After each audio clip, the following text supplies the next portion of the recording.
Welcome to the Learning Storyteller, where stories spark curiosity.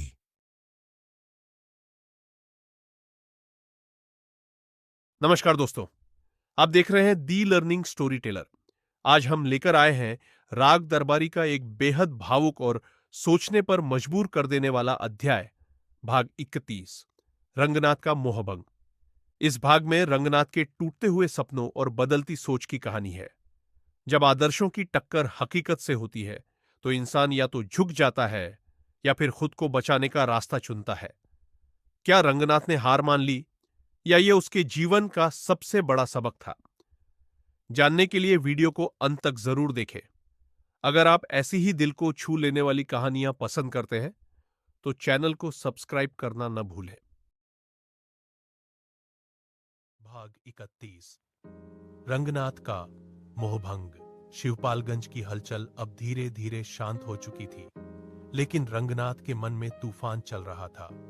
वह शहर से बड़े सपने लेकर गांव आया था, कुछ बदलने, कुछ सुधारने और लोगों के जीवन में नई दिशा देने के लिए। लेकिन बीते दिनों की घटनाओं ने उसकी सोच को झकझोर कर रख दिया। कॉलेज की राजनीति, वैद्य जी की चालाकियां और गांव के लोगों की चुप्पी, सब कुछ रंगनाथ को भीतर से तोड़ रहा था।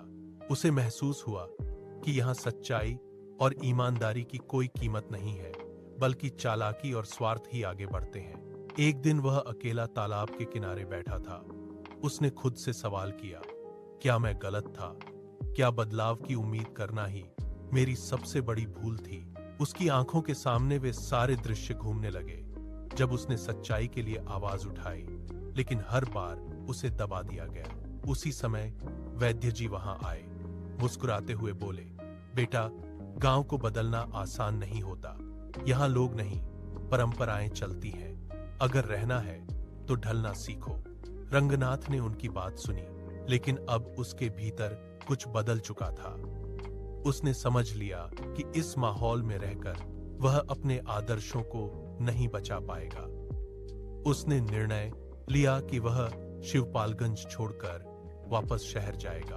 अगले दिन जब वह गांव से जा रहा था, तो उसके चेहरे पर न कोई खुशी थी, न ही कोई गुस्सा, सिर्फ एक गहरा अनुभव था।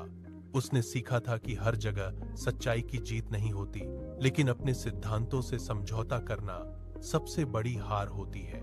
सीख, जब हालात आपके मूल्यों को तोड़ने लगे, तो खुद को बचाना ही सबसे बड़ी समझदारी होती है। भाग 31। Thank you for watching the video. Please like, subscribe, and share.